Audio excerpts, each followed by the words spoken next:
வணக்கம், welcome to Chitra Murali's kitchen. இன்னைக்கு என்ன பார்க்க போறோம்னா கத்திரிக்காய் பிட்லையும் அப்புறம் வாழைக்காய் பொடி மாஸ் இதுதான் நம்ம இன்னைக்கு பார்க்க போறோம். ஃபர்ஸ்ட் வந்து நம்ம கத்திரிக்காய் பிட்லைக்கு இந்த பக்கம் எண்ணெய் விட்டுருக்கேன், அது நல்லா காஞ்சிருக்கு. கடுகு தாளிச்சுக்கலாம். கடுகு, கொஞ்சம் கருவேப்பிலை,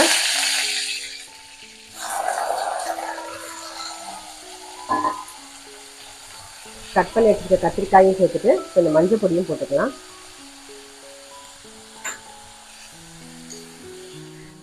கத்திரிக்காய் வந்து வதங்கிடுச்சு, கொஞ்சம் வதங்கிருக்கு.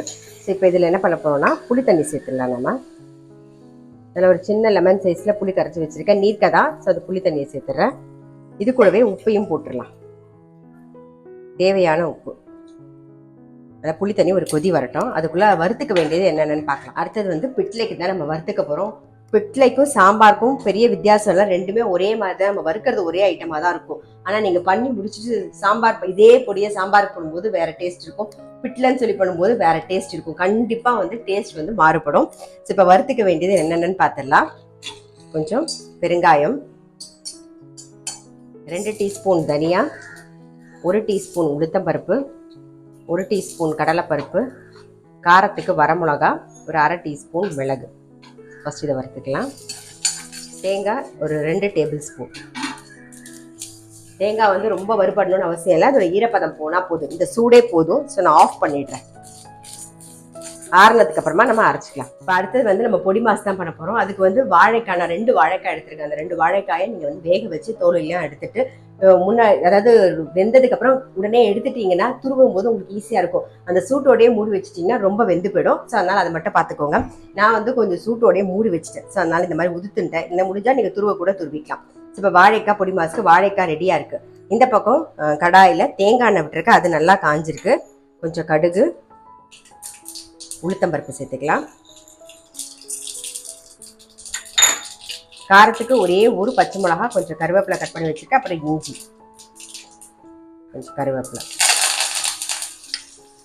மஞ்சள் பொடி கொஞ்சம் சேர்த்துக்கலாம்.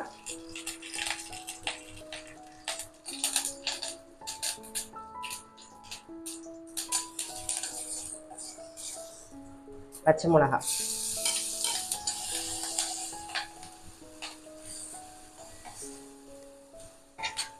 இஞ்சியை சேர்த்துட்டு இந்த வாழைக்காயும் சேர்த்துடலாம்.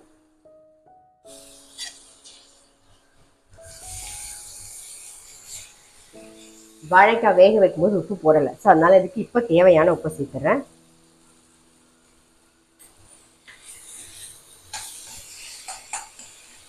இப்போ பொடி மாசுக்கு தேங்காய் சேர்த்துக்கலாம்.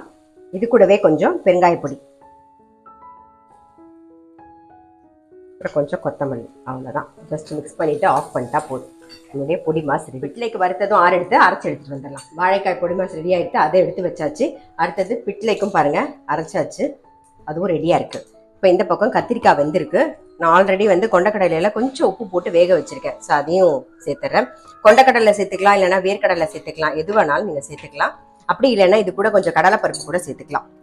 கொஞ்சம் வாயில் சாப்பிடும்போது வாயில் ஆப்பிடும்ல, ஸோ நல்லா இருக்கும். அதனால வந்து நான் இன்னைக்கு கொண்டக்கடலை சேர்த்துருக்கேன். வேர்க்கடலையும் சேர்த்துக்கலாம், இல்லை கடலைப்பருப்பும் சேர்த்துக்கலாம். இப்போ பொடியை சேர்த்துருவோம். மோஸ்ட்லி நம்ம வறுத்தது கரெக்டாக இருக்கும்.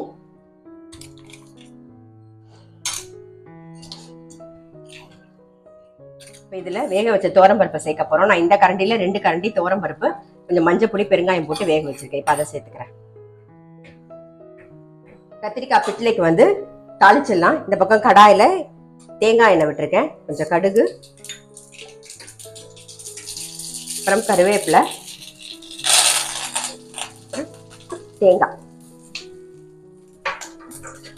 தேங்காயை கொஞ்சம் செவக்க வறுத்துக்கலாம். தேங்காய் வறுப்பட்டுட்டு பிட்லையில் சேர்த்துடலாம்.